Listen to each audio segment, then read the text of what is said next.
ಪ್ರತಿಯೊಬ್ಬರಿಗೂ ನಮ್ಮ ಯೂಟ್ಯೂಬ್ ಚಾನಲ್ಗೆ ಸುಸ್ವಾಗತ. ಪ್ರತಿಯೊಬ್ಬ ವಿದ್ಯಾರ್ಥಿಗಳು ಆಲ್ರೆಡಿ KCET 2025 ರಿಜಿಸ್ಟ್ರೇಷನ್ ಮಾಡ್ಕೋತಾ ಇದ್ದಾರೆ. ಆಲ್ರೆಡಿ ನಾನು ಯಾವ ರೀತಿ ರಿಜಿಸ್ಟ್ರೇಷನ್ ಮಾಡ್ಕೋಬೇಕು, ಫಸ್ಟ್ ರಿಜಿಸ್ಟ್ರೇಷನ್ ಅಂತ ಹಿಡಿದು ಅಪ್ಲಿಕೇಶನ್ ಪ್ರಿಂಟ್ಔಟ್ ಅವರಿಗೆ ಯಾವೆಲ್ಲ ಹಂತಗಳು ಇರುತ್ತೆ ಅನ್ನೋ ಬಗ್ಗೆ ವಿಡಿಯೋದಲ್ಲಿ ತೋರಿಸಿದ್ರೆ ಬಹಳಷ್ಟು ವಿದ್ಯಾರ್ಥಿಗಳು ಅದನ್ನು ನೋಡಿ ಸರಿಯಾದ ರೀತಿಯಲ್ಲಿ ಅಪ್ಲಿಕೇಶನ್ ಹಾಕಿಕೊಂಡಿದ್ದೀರಾ ಅಂತ ಭಾವಿಸ್ತೀನಿ.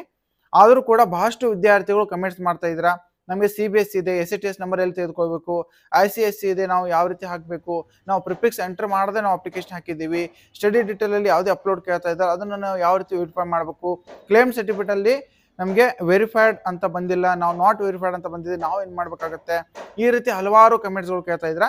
ಅದಕ್ಕೆ ತಕ್ಕಂತೆ ಈ ಒಂದು ವಿಡಿಯೋದಲ್ಲಿ ನಿಮ್ಮ ಎಲ್ಲ ಸಂದೇಹಗಳಿಗೆ, ನಿಮ್ಮ ಎಲ್ಲ ಕಮೆಂಟ್ಸ್ಗಳಿಗೆ ಉತ್ತರ ಸಿಗಲಿದೆ. ಹಾಗೂ 7 ಸ್ಟೆಪ್ಗಳ ಬಗ್ಗೆ ಸಂಕ್ಷಿಪ್ತವಾದಂಥ ವಿವರಣೆ ಕೂಡ ನೀಡಿ ಆಮೇಲೆ ನಿಮಗೆ ಈ ಒಂದು ಕಮೆಂಟ್ಸ್ಗಳಿಗೆ ಉತ್ತರವನ್ನು ನೀಡ್ತಾ ಇದ್ದೀನಿ. ಮೊದಲನೇದಾಗಿ ವಿದ್ಯಾರ್ಥಿಗಳು ಆಲ್ರೆಡಿ ಈಗ KCET ಅಪ್ಲಿಕೇಶನ್ಗೋಸ್ಕರ ರಿಜಿಸ್ಟ್ರೇಷನ್ ಮಾಡ್ತಾ ಇದ್ದೀರಾ. ಈಗ ಮುಖ್ಯವಾಗಿ ಒಂದನೇದಾಗಿ KCET ಈ ಒಂದು 2025ಕ್ಕೆ ಪ್ರತಿಯೊಬ್ಬ ವಿದ್ಯಾರ್ಥಿಗಳು ಕೂಡ ಅಪ್ಲೈ ಮಾಡಲೇಬೇಕು. ಪ್ರತಿಯೊಬ್ಬ ಅಂದರೆ ನೀಟ್ ಹೋಗುವಂಥ ವಿದ್ಯಾರ್ಥಿಗಳು ಕೂಡ ಹಾಗೂ KCET ವಿದ್ಯಾರ್ಥಿಗಳು ಕೂಡ ಅಪ್ಲಿಕೇಶನ್ ಹಾಕಲೇಬೇಕು. ಒಂದನೇದಾಗಿ ಈ ಒಂದು ಏಕ ಆನ್ಲೈನ್ ಅರ್ಜಿ ಆಗಿದೆ. ಇದರಲ್ಲಿ UG CET ಇಂಜಿನಿಯರಿಂಗ್ ಆಗಿರಲಿ, ಆಮೇಲೆ UG ನೀಟ್ ವೈದ್ಯಕೀಯ, ದಂತವೈದ್ಯಕೀಯ, UG ಆಯುಷ್ ಆಗಿರಲಿ, ಪಶು ವೈದ್ಯಕೀಯ ಅಂದರೆ ವೆಟರ್ನರಿ ಆಗಿರಲಿ, ಅಗ್ರಿ ಆಗಿರಲಿ, ಆರ್ಕಿಟೆಕ್ಚರ್ ಆಗಿರಲಿ, ನರ್ಸಿಂಗ್, ಫಾರ್ಮಸಿ, ಪ್ಯಾರಾಮೆಡಿಕಲ್ ಕೋರ್ಸ್ಗಳಿಗೆ ಈ ಒಂದು KCET ಅಪ್ಲಿಕೇಶನ್ ಮುಖಾಂತರವೇ ನಿಮಗೆ ಕೌನ್ಸಿಲಿಂಗ್ ಇರಲಿದೆ. ಓಕೆ, ಈ ಎಲ್ಲ ಕೋರ್ಸ್ಗಳಿಗೂ ಕೂಡ ಏಕ ಅರ್ಜಿ ಇದೆ. ಇದು KCET ಅಪ್ಲಿಕೇಶನ್ ಕಂಪಲ್ಸರಿ ಹಾಕಲೇಬೇಕು. ಒಂದು ವೇಳೆ KCET ಅಪ್ಲಿಕೇಶನ್ ಹಾಕಿ ಮತ್ತೆ ಮುಂದೆ NTA ದವ್ರು ಬಿಡು ನೀಟ್ ಅಪ್ಲಿಕೇಶನ್ ಹಾಕಲೇಬೇಕಾ? ಕಂಪಲ್ಸರಿ ಹಾಕಬೇಕು. ನೀಟ್ ವಿದ್ಯಾರ್ಥಿಗಳು ಯಾರಿಗೆ ನೀಟ್ ಆಸಕ್ತಿ ಇದೆ ಅವರು NTA ಬಿಡುವಂತ ನೀಟ್ ಅಪ್ಲಿಕೇಶನ್ ಕೂಡ ಹಾಕಬೇಕು. ಬಹಳಷ್ಟು ವಿದ್ಯಾರ್ಥಿಗಳು ಕನ್ಫ್ಯೂಸ್ ಇರುತ್ತೆ. ಏಕ ಅರ್ಜಿ ಅಂದ್ರೆ KCET ಅಪ್ಲಿಕೇಶನ್ ಅಷ್ಟೇ ಹಾಕಿದ್ರೆ ಸಾಕು, ನಾವು ಮೆಡಿಕಲ್ ಸೀಟನ್ನು ಕೂಡ ಕನ್ಸಿಡರ್ ಮಾಡ್ಕೋಬಹುದು ಅಂತೇಳಿ. ಅಲ್ಲ, KCET ಅಪ್ಲಿಕೇಶನ್ ಜೊತೆ ನಿಮ್ಮ ಮುಂದೆ ಬರುವ ನೀಟ್ ಅಪ್ಲಿಕೇಶನ್ ಕೂಡ ನೀವು ಹಾಕಲೇಬೇಕಾಗುತ್ತೆ, ನೀಟ್ ಆಸಕ್ತಿ ಇರುವಂತ ವಿದ್ಯಾರ್ಥಿಗಳು. ಆಮೇಲೆ ರಿಜಿಸ್ಟ್ರೇಷನ್ ವೇಳೆಯಲ್ಲಿ ಬಹಳಷ್ಟು ವಿದ್ಯಾರ್ಥಿಗಳು ಕೇಳ್ತಾ ಇದ್ರ, ನಾವು ರಿಪೀಟರ್ಸ್ ವಿದ್ಯಾರ್ಥಿಗಳಿದ್ದೀವಿ ಅಂದ್ರೆ 2024ರಲ್ಲಿ, 2023ರಲ್ಲಿ, 2022ರಲ್ಲಿ ನಾವು ಎಕ್ಸಾಮಿನೇಷನ್ ಬರೆದು ಮತ್ತೆ ಈ ವರ್ಷ 2025ರಲ್ಲಿ KCET ಎಕ್ಸಾಮಿನೇಷನ್ ಬರೆಯಬೇಕಾಗಿದೆ. ನಾವು ಆಲ್ರೆಡಿ ಕ್ರಿಯೇಟ್ ಮಾಡಿರುವಂತ, ಹೋದ ವರ್ಷ ಕ್ರಿಯೇಟ್ ಮಾಡಿರುವಂತ ಲಾಗಿನ್ ಅನ್ನು ಯೂಸ್ ಮಾಡಿಕೊಂಡು ನಾವು ಲಾಗಿನ್ ಮಾಡಲು ಹೋದ್ರೆ ಅದು ಇನ್ವ್ಯಾಲಿಡ್ ಡೀಟೇಲ್ ಅಂತ ತೋರಿಸ್ತಾ ಇದೆ. ಏಕೆ? ಪ್ರತಿಯೊಬ್ಬ ರಿಪೀಟರ್ ವಿದ್ಯಾರ್ಥಿಗಳು ತೆಗೆದುಕೊಳ್ಳಿ, ಯಾವ ವರ್ಷ ಅಂದ್ರೆ 2024ರಲ್ಲಿ, 23ರಲ್ಲಿ ಅಥವಾ 22ರಲ್ಲಿ ನೀವು ಎಕ್ಸಾಮಿನೇಷನ್ ಬರೆದು ಮತ್ತೆ 2025ರಲ್ಲಿ ಎಕ್ಸಾಮಿನೇಷನ್ ಬರೆಯುವಂತ ರಿಪೀಟರ್ಸ್ ವಿದ್ಯಾರ್ಥಿಗಳು ಕಂಪಲ್ಸರಿ ಆಗಿ ಮತ್ತೆ ನೀವು ರಿಜಿಸ್ಟ್ರೇಷನ್ ಮಾಡಬೇಕು. ಈ ಒಂದು 2025ರಲ್ಲಿ ನ್ಯೂ ರಿಜಿಸ್ಟ್ರೇಷನ್ ಕಂಪಲ್ಸರಿ ಮಾಡಬೇಕಾಗತ್ತೆ. ನ್ಯೂ ರಿಜಿಸ್ಟ್ರೇಷನ್ ಮಾಡಿದಾಗ ಒಳಗಡೆ ಆಪ್ಷನ್ ಇರುತ್ತೆ.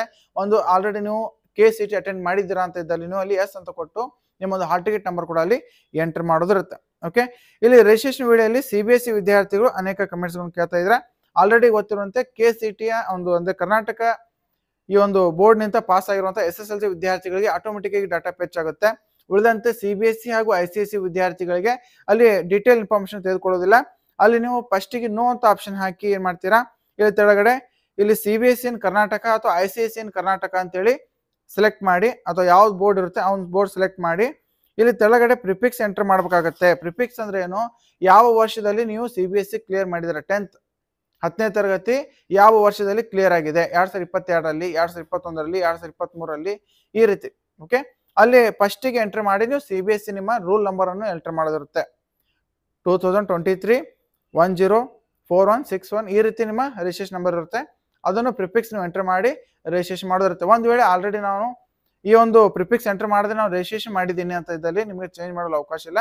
ಯಾವುದೇ ಕಾರಣಕ್ಕೂ ತೊಂದರೆ ಕೂಡ ಆಗೋದಿಲ್ಲ, ನೋ ಪ್ರಾಬ್ಲಮ್, ಬಿಟ್ಬಿಡಿ. ಅಂದ್ರೆ ಪ್ರಿಫಿಕ್ಸ್ ಎಂಟರ್ ಮಾಡದೆ ನಾನು ರಿಜಿಸ್ಟ್ರೇಷನ್ ಮಾಡಿದ್ದೀನಿ ಅಂತ ಇದ್ದಲ್ಲಿ ಅದಕ್ಕೂ ಕೂಡ ಯಾವುದೇ ರೀತಿಯ ತೊಂದರೆ ಇಲ್ಲ. ಆದರೆ ಯಾವೆಲ್ಲ ವಿದ್ಯಾರ್ಥಿ ಇನ್ನೂ ರಿಜಿಸ್ಟ್ರೇಷನ್ ಮಾಡಿಲ್ಲ, CBSE ಹಾಗೂ ICSE ವಿದ್ಯಾರ್ಥಿಗಳು ಅವರು ಸೆಲೆಕ್ಟ್ ಮಾಡಿ ಪ್ರಿಫಿಕ್ಸ್ ಎಂಟರ್ ಮಾಡಿ ಆಮೇಲೆ ನಿಮ್ಮ ರೂಲ್ ನಂಬರ್ ಎಂಟರ್ ಮಾಡಿ ಲಾಗಿನ್ ಮಾಡಿ ಅಪ್ಲಿಕೇಶನ್ಗಳನ್ನು ಹಾಕಬೇಕಾಗತ್ತೆ. ಈಗ ಆಲ್ರೆಡಿ ಈಗ ಇಲ್ಲಿ ಎಲ್ಲ ವಿದ್ಯಾರ್ಥಿಗಳು ಗೊತ್ತಾಗಿದೆ. ಎಲ್ಲ ರಿಪೀಟರ್ಸ್ ವಿದ್ಯಾರ್ಥಿಗಳು, ಫ್ರೆಶರ್ ವಿದ್ಯಾರ್ಥಿಗಳು ಕೂಡ KCET ಅಪ್ಲಿಕೇಶನ್ ನ್ಯೂ ಆಗಿ ರಿಜಿಸ್ಟ್ರೇಷನ್ ಮಾಡಲೇಬೇಕು. ನ್ಯೂ ರಿಜಿಸ್ಟ್ರೇಷನ್ ಮಾಡಿದಾಗ ಒಳಗಡೆ ನಿಮಗೆ ಜನರಲ್ ಡೀಟೇಲ್ ಇಲ್ಲಿ 7 ಹಂತಗಳು ಇರುತ್ತೆ. 7 ಹಂತಗಳ ಬಗ್ಗೆ ಸಂಕ್ಷಿಪ್ತವಾದ ವಿವರಣೆ ತೆಗೆದುಕೊಳ್ಳಿ, ಅದರಲ್ಲಿ ನಿಮ್ಮ ಎಲ್ಲ ಡೌಟ್ಸ್ಗಳು ಕೂಡ ಕ್ಲಿಯರ್ ಆಗಲಿದೆ. ಒಂದನೇದಾಗಿ general detail, eligibility class detail, ಆಮೇಲೆ ರಿಸರ್ವೇಷನ್, ಮೀಸಲಾತಿ ಅಥವಾ ಸ್ಟಡಿ ಡೀಟೇಲ್, ಅಧ್ಯಯನ ವಿವರ, NRI award, upload signature and course detail ಅಂತ 7 ಹಂತಗಳ ಬಗ್ಗೆ ಸಂಕ್ಷಿಪ್ತವಾದಂಥ ವಿವರಣೆ ತೆಗೆದುಕೊಂಡ್ರೆ ನಿಮ್ಮ ಎಲ್ಲ ಡೌಟ್ಸ್ಗಳು ಕೂಡ ಕ್ಲಿಯರ್ ಆಗಲಿದೆ. ಒಂದನೇದಾಗಿ ಜನರಲ್ ಡೀಟೇಲ್ ಅಲ್ಲಿ ನೀವು ಲಾಗಿನ್ ಮಾಡಿದ ತಕ್ಷಣ ಜನರಲ್ ಡೀಟೇಲ್ ಅಲ್ಲಿ ನಿಮ್ಮ ಎಲ್ಲ ಇನ್ಫಾರ್ಮೇಶನ್ ಏನು ಹಾಕಿರ್ತೀರಾ ಎಲ್ಲ ಇಲ್ಲಿ ಶೋ ಆಗುತ್ತೆ.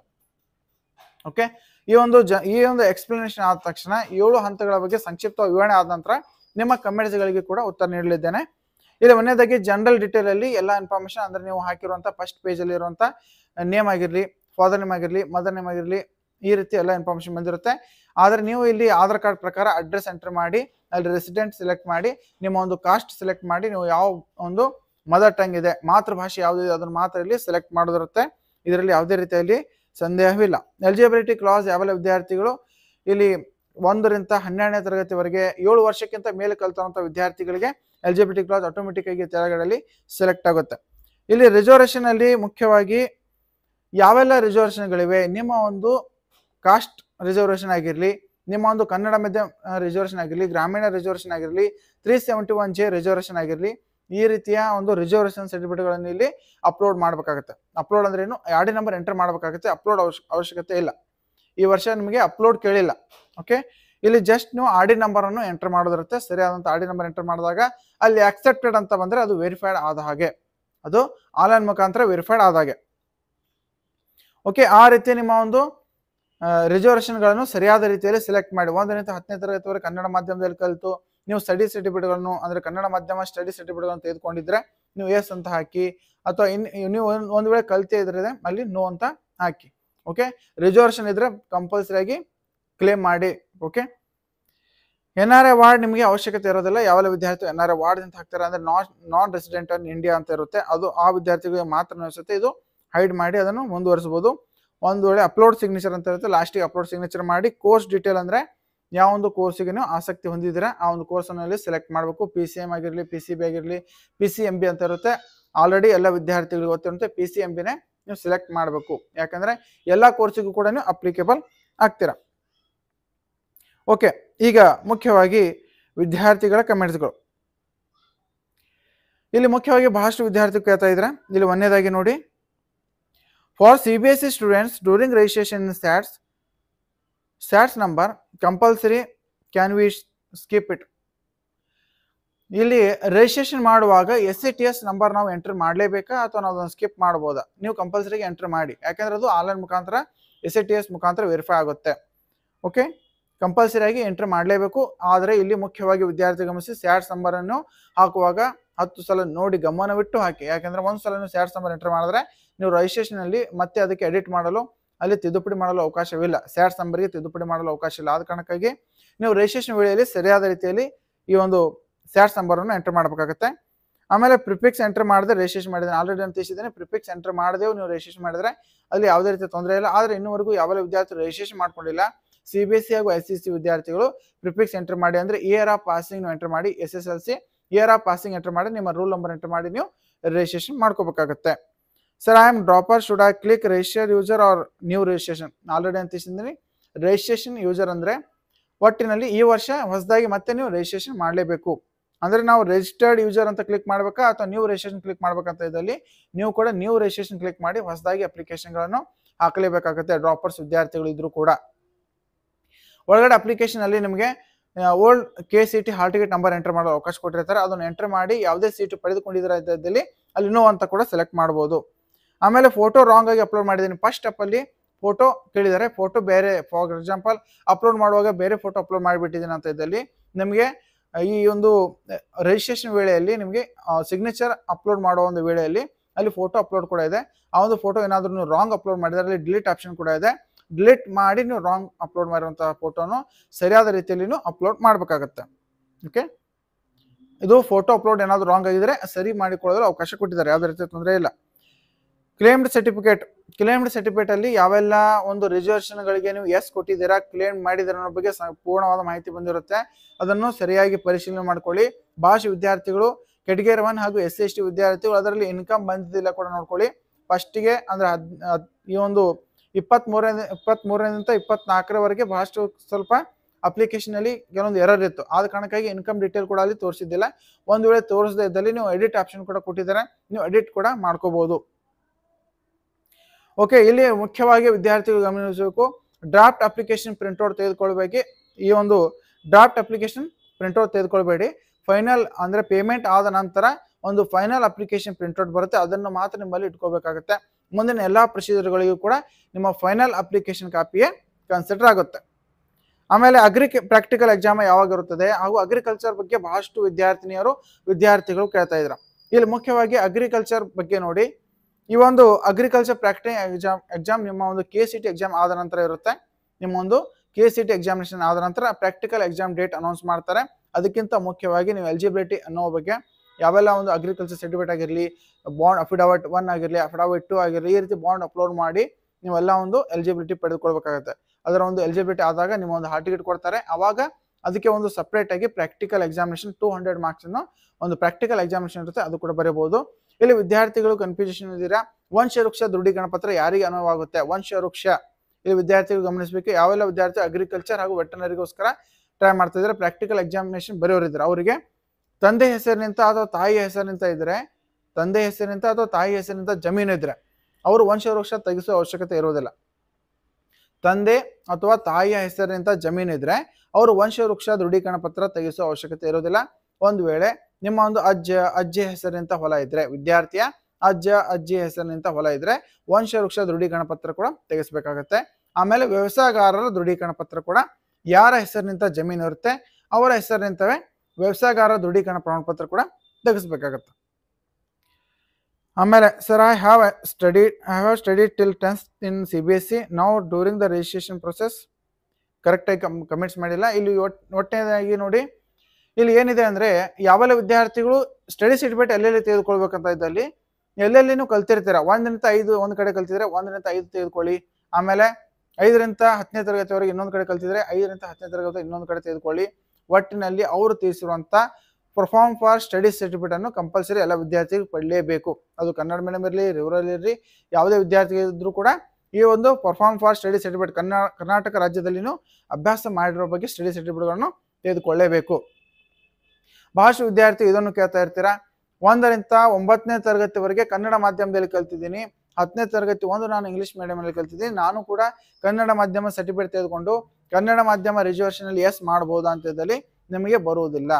1ರಿಂದ 10ರವರೆಗೆ ಅಂದ್ರೆ 1ರಿಂದ 10ನೇ ತರಗತಿವರೆಗೆ ಸಂಪೂರ್ಣವಾಗಿ ನೀವು ಕನ್ನಡ ಮಾಧ್ಯಮದಲ್ಲೇ ಕಲ್ತಿದ್ರೆ ಮಾತ್ರ ನಿಮಗೆ ಈ ಒಂದು ಕನ್ನಡ ಮಾಧ್ಯಮ ಅನ್ವಯವಾಗುತ್ತೆ, ಇಲ್ಲದಿದ್ರೆ ಅನ್ವಯವಾಗೋದಿಲ್ಲ. ಇನ್ನೊಂದು ಮುಖ್ಯವಾಗಿ ವಿದ್ಯಾರ್ಥಿಗಳು ಗಮನಿಸಿ, ಕೊನೆಯದಾಗಿ SATS ನಂಬರ್ ಬಗ್ಗೆ. SSLC ಕರ್ನಾಟಕ ರಾಜ್ಯದಲ್ಲಿ ಅಭ್ಯಾಸ ಮಾಡಿರುವಂತ ಅಂದ್ರೆ ಕರ್ನಾಟಕ ಸ್ಟೇಟ್ ಬೋರ್ಡ್ ಅಂತ ಒಂದು ಪರೀಕ್ಷಾ ಮಂಡಲದಿಂದ ಪರೀಕ್ಷೆ ಬರೆದವರಿಗೆ ಎಲ್ಲ ಡಾಟಾ ಆಟೋಮೆಟಿಕ್ ಫೆಚ್ ಆಗುತ್ತೆ, ಅವರಿಗೆ ಹೆಚ್ಚಿಗೆ ತೊಂದರೆ ಇಲ್ಲ. ಯಾವುದೇ ರೀತಿಯಲ್ಲಿ SATS ಬಗ್ಗೆ ಅವರಿಗೆ ತೊಂದರೆ ಇಲ್ಲ, ಯಾಕಂದ್ರೆ ಆಟೋಮೆಟಿಕ್ ಆಗಿ ಡಾಟಾ ಅಲ್ಲಿ ತೆಗೆದುಕೊಳ್ಳುತ್ತೆ. CBSE ಹಾಗೂ ICSE ವಿದ್ಯಾರ್ಥಿಗಳು 1ರಿಂದ 5ನೇ ತರಗತಿವರೆಗೆ ನೀವು ಎಲ್ಲಿ ಕಲ್ತಿದ್ದೀರಾ ಆ ಒಂದು ನಂಬರ್ ಅನ್ನು ರಿಜಿಸ್ಟ್ರೇಷನ್ ಮಾಡುವ ವೇಳೆಯಲ್ಲಿ ಕೊಡಬೇಕು. ರಿಜಿಸ್ಟ್ರೇಷನ್ ಮಾಡುವ ವಿದ್ಯಾರ್ಥಿಗಳು ಗಮನಿಸಬೇಕು, SATS ನಂಬರ್ ಅನ್ನು ಸರಿಯಾಗಿ ಪರಿಶೀಲನೆ ಮಾಡಿಕೊಂಡು ಸರಿಯಾದ ರೀತಿಯಲ್ಲಿ ಎಂಟರ್ ಮಾಡಿ 9 ಡಿಜಿಟ್ ಸರಿಯಾಗಿ ಎಂಟರ್ ಮಾಡಿದ್ರೆ ಮಾತ್ರ ಸರಿಯಾದಂತ ಡಾಟಾ ನಿಮ್ಮ ಸ್ಟಡಿ ಡೀಟೇಲ್ ಆಟೋಮೆಟಿಕ್ ಆಗಿ ಒಂದು ಸ್ಟಡಿ ಅಧ್ಯಯನ ವಿವರದಲ್ಲಿ ಫೆಚ್ ಆಗುತ್ತೆ. ಆಮೇಲೆ ಇನ್ನೊಂದು ಏನಂದ್ರೆ ಅಭ್ಯಾಸ ಸ್ಟಡಿ ಡೀಟೇಲ್ ಅಲ್ಲಿ 1 more SATS ನಂಬರ್ ಎಂಟರ್ ಮಾಡಲು ಕೂಡ ಅವಕಾಶ ಕೊಟ್ಟಿದ್ದಾರೆ. ಅಲ್ಲಿ ನೀವು PUC ರಿಜಿಸ್ಟ್ರೇಷನ್ ಅಂದ್ರೆ ನಿಮ್ಮ ಒಂದು PUC SATS ನಂಬರ್ ಕೂಡ ಅಲ್ಲಿ ಎಂಟರ್ ಮಾಡಬಹುದು. ಇದು CBSE ಹಾಗೂ ICSE ವಿದ್ಯಾರ್ಥಿಗಳು ಮುಖ್ಯವಾಗಿ ಗಮನಿಸಬೇಕು. ನಿಮ್ಮ ಒಂದು ಪ್ರೈಮರಿಯಲ್ಲಿ ಕೊಟ್ಟಿರುವಂತಹ SATS ನಂಬರ್ ಅನ್ನು ಇನ್ನೊಂದ್ಸಲ ಪರಿಶೀಲನೆ ಮಾಡಿಕೊಂಡು ಸರಿಯಾಗಿದೆ ಅನ್ನೋ ಬಗ್ಗೆ ತಿಳಿದುಕೊಂಡು ನೀವು ರಿಜಿಸ್ಟ್ರೇಷನ್ ವೇಳೆಯಲ್ಲಿ ಅದೇ SATS ನಂಬರ್ ಎಂಟರ್ ಮಾಡಬೇಕು. ಆಮೇಲೆ ಅಧ್ಯಯನ ವಿವರದಲ್ಲಿ ಮತ್ತೆ ನಿಮಗೆ 1 more you have 1 more SATS number ಅಂತ ಇರುತ್ತೆ, ಅಲ್ಲಿ ಎಸ್ ಅಂತ ಕೊಟ್ಟು ನಿಮ್ಮ ಒಂದು ಇನ್ನೊಂದು SATS ನಂಬರ್ ಅಂದ್ರೆ PUC ರಿಜಿಸ್ಟ್ರೇಷನ್ ಒಂದು SATS ನಂಬರ್ ಎಂಟರ್ ಮಾಡಿದ್ರೆ ನಿಮ್ಮ ಒಂದು study detail first year PUC ಹಾಗೂ ಸೆಕೆಂಡ್ ಇಯರ್ ಆಟೋಮೆಟಿಕ್ ಆಗಿ ಫೆಚ್ ಆಗುತ್ತೆ. ಅದರಂತೆ ಇಲ್ಲಿ SATS ನಂಬರ್ ಎಷ್ಟು ಡೀಟೇಲ್ ಇರುತ್ತೆ ಅದನ್ನು ಕೂಡ ಅಲ್ಲಿ ಫೆಚ್ ಆಗುತ್ತೆ. SATS ನಂಬರ್ ಎಂಟರ್ ಮಾಡಿ ನೀವು ವೆರಿಫೈ ಅನ್ನು ಮಾಡ್ಕೋಬೇಕಾಗತ್ತೆ. ಆಮೇಲೆ ಇನ್ನೊಂದು ಮುಖ್ಯವಾಗಿ ಕ್ಲೇಮ್ ಸರ್ಟಿಫಿಕೇಟ್ ಬಗ್ಗೆ ಬಹಳಷ್ಟು ವಿದ್ಯಾರ್ಥಿ ಕೇಳ್ತಾ ಇದ್ರೆ, ಇಲ್ಲಿ ಕ್ಲೇಮ್ ಸರ್ಟಿಫಿಕೇಟ್ ಅಲ್ಲಿ ವಿದ್ಯಾರ್ಥಿಗಳು ಸ್ಟಡಿ ಡೀಟೇಲ್ ಅಂತ ಬರುತ್ತೆ. ಇಲ್ಲಿ ಸ್ಟಡಿ ಇಯರ್ಸ್ ಇನ್ ಕರ್ನಾಟಕ 12 ಅಂತ ಬಂದಿರುತ್ತೆ. ಇಲ್ಲಿ ನಿಮ್ಮ ಸ್ಕ್ರೀನ್ ಅಲ್ಲಿ ಕೂಡ ಕಾಣ್ತಾ ಇದೆ study years in Kannada medium 12 ಅಂತ ಇದೆ. ಅಂದ್ರೆ 12 ವರ್ಷ ಕರ್ನಾಟಕದಲ್ಲಿ ಅಭ್ಯಾಸ ಮಾಡಿರೋ ಬಗ್ಗೆ ಅಲ್ಲಿ 12 ಅಂತ ತೋರಿಸ್ತಾ ಇರುತ್ತೆ, ಅಲ್ಲಿ ಯಾವುದೇ ರೀತಿಯ ತೊಂದರೆ ಇಲ್ಲ. ಇಲ್ಲಿ study years in rural districts ಅಂತ ಇದೆ. ಆಮೇಲೆ study years for linguistic claim ಅಂತ ಇದೆ, study years for religious claim ಅಂತ ಇದೆ. ಯಾವೆಲ್ಲ ವಿದ್ಯಾರ್ಥಿಗಳಿಗೆ ಇಲ್ಲಿ ಈ ಸ್ಯಾಟ್ಸ್ ವೆರಿಫೈಡ್ 10 ವರ್ಷ ಸ್ಯಾಟ್ಸ್ ವೆರಿಫೈ ಆದ್ರೆ ಅವರು ವೆರಿಫಿಕೇಶನ್ ಮಾಡುವ ಅವಶ್ಯಕತೆ ಇರೋದಿಲ್ಲ. ಒಂದು ವೇಳೆ ಅವರು ಗ್ರಾಮೀಣ ಮತ್ತು ಕನ್ನಡ ಮಾಧ್ಯಮ ಅಪ್ಲೈ ಮಾಡಿದ್ರೆ ಅವರು ವೆರಿಫಿಕೇಶನ್ ಮಾಡಲೇಬೇಕಾಗತ್ತೆ. ಕನ್ನಡ ಮಾಧ್ಯಮ ಮತ್ತು ಗ್ರಾಮೀಣ ನಿಮಗೆ ರಿಸರ್ವೇಷನ್ ಇಲ್ಲ, ನಿಮ್ಮಲ್ಲಿ ಆ ಒಂದು ಸರ್ಟಿಫಿಕೇಟ್ ಕೂಡ ಇಲ್ಲ ಅಂತ ಇದ್ದಲ್ಲಿ ನೀವು ಇಲ್ಲಿ ಸ್ಯಾಟ್ಸ್ ವೆರಿಫೈಡ್ ಆಲ್ರೆಡಿ ಆಗಿರುತ್ತೆ, ಅವರು ವೆರಿಫೈ ಮಾಡೋ ಅವಶ್ಯಕತೆ ಇರಲ್ಲ ವೆರಿಫೈಡ್ ಅಂತ ಇದ್ದಲ್ಲಿ. ಓಕೆ, ಇಲ್ಲಿ ಕ್ಲೇಮ್ಡ್ ಆ್ಯಂಡ್ ನಾಟ್ ವೆರಿಫೈಡ್ ಅಂತ ಬರುವಂಥ ವಿದ್ಯಾರ್ಥಿಗಳು, ಕ್ಲೇಮ್ಡ್ ಆ್ಯಂಡ್ ನಾಟ್ ವೆರಿಫೈಡ್ ಅಂತ ಬಂದಿದೆಯಲ್ಲ, ಆ ಎಲ್ಲ ಪ್ರತಿಯೊಬ್ಬ ವಿದ್ಯಾರ್ಥಿಗಳು ಅಂದರೆ ಮುಸ್ಲಿಂ ವಿದ್ಯಾರ್ಥಿಗಳಿಗೆ ಮೆನಾರಿಟಿ ಕ್ಲೇಮ್ಡ್ ಆ್ಯಂಡ್ ನಾಟ್ ವೆರಿಫೈಡ್ ಅಂತ ಬಂದಿರುತ್ತೆ. ಆಮೇಲೆ ಕನ್ನಡ ಮಾಧ್ಯಮ ಹಾಗೂ ಗ್ರಾಮೀಣ ಅಪ್ಲೈ ಮಾಡಿದವರಿಗೆ ಕ್ಲೇಮ್ಡ್ ಆ್ಯಂಡ್ ನಾಟ್ ವೆರಿಫೈಡ್ ಅಂತ ಬಂದಿರುತ್ತೆ. ಈ ರೀತಿ ವಿದ್ಯಾರ್ಥಿಗಳು ಕೂಡ ಕಂಪಲ್ಸರಿಯಾಗಿ ನಿಮ್ಮ ಒಂದು PUC ಕಾಲೇಜಲ್ಲಿ ಭೇಟಿಯಾಗಿ ಇದನ್ನು ಈ ಒಂದು ಕ್ಲೇಮ್ಡ್ ಆ್ಯಂಡ್ ನಾಟ್ ವೆರಿಫೈಡ್ ಬಂದಂಥ ವಿದ್ಯಾರ್ಥಿಗಳು ಅಲ್ಲಿ ಡಾಕ್ಯುಮೆಂಟ್ಸ್ ತೋರಿಸಿ ಒಂದು ಸೆಟ್ ಜೆರಾಕ್ಸ್ ತೋರಿಸಿ ನೀವು ಅಲ್ಲಿ ವೆರಿಫಿಕೇಶನ್ ಮಾಡಿಸ್ಬೇಕಾಗುತ್ತೆ. ಸೆಕೆಂಡ್ PUC ಎಲ್ಲಿ ಕಲ್ತಿದ್ರೆ ಅಲ್ಲಿ ಮೊದಲಿಗೆ ನೀವು ಕರೆ ಮಾಡಿ ಇನ್ಫಾರ್ಮೇಷನ್ ಕೇಳಿ ಅದ್ರ ಬಗ್ಗೆ ಏನೆಲ್ಲ ಡಾಕ್ಯುಮೆಂಟ್ಸ್ಗಳು ಕೇಳ್ತಾರೆ ಅನ್ನೋ ಬಗ್ಗೆ ಅಲ್ಲಿ ತಿಳಿದುಕೊಂಡು ಆಮೇಲೆ ಕಾಲೇಜಿಗೆ ಭೇಟಿ ನೀಡಿ ವೆರಿಫಿಕೇಶನ್ ಮಾಡಿಕೊಳ್ಳಲೇಬೇಕು. ಇದು ಕಡ್ಡಾಯವಾಗಿ ಈ ವರ್ಷ ಇದು ಚೇಂಜಸ್ ಮಾಡಿದ್ದಾರೆ. ಹೋದ ವರ್ಷ ಎಲ್ಲ ರೀತಿಯ ಡಾಕ್ಯುಮೆಂಟ್ಸ್ಗಳನ್ನು ಆನ್ಲೈನ್ ಮುಖಾಂತರ ವೆರಿಫೈ ಮಾಡ್ತಿದ್ರು. ಆದರೆ ಈ ವರ್ಷ ಅವರು PUC ಸೆಕೆಂಡ್ ಇಯರ್ ಎಲ್ಲಿ ಕಲ್ತಿದ್ದಾರೆ ಅಲ್ಲಿ ವೆರಿಫಿಕೇಶನ್ ಮಾಡಲು ಅವಕಾಶ ಕೊಟ್ಟಿರ್ತಾರೆ. ಓಕೆ, ಇಷ್ಟು ಅತಿ ಮುಖ್ಯವಾಗಿ ಎಲ್ಲ ಅಂಶಗಳನ್ನು ಗಮನಿಸಬೇಕು. ಇಷ್ಟು ಈ ಒಂದು ವಿಡಿಯೋ ಮಾಡುವ ಮುಖ್ಯ ಉದ್ದೇಶ. ಎಲ್ಲ ಹಂತಗಳ ಬಗ್ಗೆ ಬಹಳಷ್ಟು ವಿದ್ಯಾರ್ಥಿಗಳು ಡೌಟ್ಸ್ ಇತ್ತು. ಕಮೆಂಟ್ಸಲ್ಲಿ ಕೂಡ ಬಹಳಷ್ಟು ವಿದ್ಯಾರ್ಥಿ ಕಮೆಂಟ್ಸ್ ಮಾಡ್ತಾ ಇದ್ದೀರಾ. ಪ್ರತಿಯೊಂದಕ್ಕೂ ರಿಪ್ಲೈ ಕೂಡ ಮಾಡಿದ್ದೀನಿ.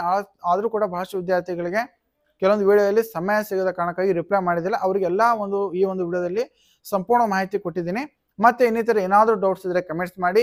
ಆಲ್ರೆಡಿ ನಾನು KCET ಅಪ್ಲಿಕೇಶನ್ ಯಾವ ರೀತಿ ಹಾಕಬೇಕು ಅದರ ಸಂಪೂರ್ಣವಾದ ವಿವರಣೆ ಕೊಟ್ಟಿದ್ದೀನಿ. ಅದರ ವಿಡಿಯೋ ನಿಮಗೆ ಇನ್ನೂವರೆಗೂ ನೋಡಿಲ್ಲ ಅಂತ ಇದ್ದಲ್ಲಿ ಕೆಳಗಡೆ ಡಿಸ್ಕ್ರಿಪ್ಷನಲ್ಲಿ ಲಿಂಕ್ ಕೊಟ್ಟಿದ್ದೀನಿ. ಆ ಒಂದು ವಿಡಿಯೋವನ್ನು ಸಂಪೂರ್ಣವಾಗಿ ನೋಡಿ ಅದರ ಬಗ್ಗೆ ಸರಿಯಾದ ರೀತಿಯಲ್ಲಿ ಮಾಹಿತಿ ತೆಗೆದುಕೊಂಡು ಸರಿಯಾದ ರೀತಿಯಲ್ಲಿ ಅಪ್ಲಿಕೇಶನ್ ಹಾಕಿಕೊಳ್ಳಿ. ಆಮೇಲೆ ಈ ಒಂದು KCETಗೆ ಇನ್ನೆಲ್ಲ ಡಾಕ್ಯುಮೆಂಟ್ಸ್ಗಳು ಬೇಕಾಗುತ್ತೆ ಅನ್ನೋ ಬಗ್ಗೆ ಕೂಡ ತಿಳಿಸಿದ್ದೀನಿ. ಅವರು ಕೂಡ ಸರಿಯಾದ ರೀತಿಯಲ್ಲಿ ಡಾಕ್ಯುಮೆಂಟ್ಸ್ ಅನ್ನು ಕೂಡ ತೆಗೆದುಕೊಂಡು ಸರಿಯಾದ ರೀತಿಯಲ್ಲಿ ಅಪ್ಲಿಕೇಶನ್ ಹಾಕಿಕೊಳ್ಳಿ. ಮತ್ತೆ ಒಂದು ವೇಳೆ ಅಪ್ಲಿಕೇಶನ್ ಹಾಕುವಾಗ ಏನಾದರೂ ತಿದ್ದುಪಡಿ ಆಗಿ ನಾವು ಫೈನಲ್ ಸಬ್ಮಿಟ್ ಕೊಟ್ಟಿದ್ದಾವಂತ ಇದ್ದಲ್ಲಿ ನಿಮಗೆ ತಿದ್ದುಪಡಿ ಮಾಡಲು ಅವಕಾಶ ಕೊಟ್ಟಿದ್ದಾರೆ. ಅಪ್ಲಿಕೇಶನ್ ಹಾಕುವ ಕೊನೆಯ ಈ ಒಂದು 18ನೇ ತಾರೀಕಿನ ಒಳಗಡೆ ನಿಮಗೆ ಅವಕಾಶ ಕೊಟ್ಟಿದ್ದಾರೆ. ತಿದ್ದುಪಡಿ ಕೂಡ ಮಾಡಿಕೊಂಡು ಸರಿಯಾದ ರೀತಿಯಲ್ಲಿ ಎಡಿಟೆಡ್ ಫೈನಲ್ ಕಾಪಿ ಕೂಡ ನೀವು ತೆಗೆದುಕೊಳ್ಬೇಕಾಗುತ್ತೆ. ಇನ್ನಿತರೆ ಏನಾದರೂ ಡೌಟ್ಸ್ ಇದ್ದರೆ ಕಮೆಂಟ್ಸ್ ಮಾಡಿ, ಅದಕ್ಕೆ ನಾನು ರಿಪ್ಲೈ ಮಾಡ್ತೀನಿ. ಯಾವೆಲ್ಲ ಹೊಸ ನೋಡುಗರಿದ್ರೆ ಮಿಸ್ ಮಾಡಿ ನಮ್ಮ ಚಾನಲ್ ಸಬ್ಸ್ಕ್ರೈಬ್ ಮಾಡಿಕೊಂಡು ಸೈಡಲ್ಲೇ ಬೆಲ್ ಐಕಾನ್ ಕ್ಲಿಕ್ ಮಾಡಿ ಆಲ್ ನೋಟಿಫಿಕೇಶನ್ ಅಂತ ಓಕೆ ಮಾಡ್ಕೊಳ್ಳಿ. ಹಾಗೂ ಈ ಒಂದು ಮಾಹಿತಿಯ ವಿಡಿಯೋವನ್ನು ಪ್ರತಿಯೊಬ್ಬ KCET ವಿದ್ಯಾರ್ಥಿಗಳಿಗೆ ಸೆಂಡ್ ಮಾಡಿ.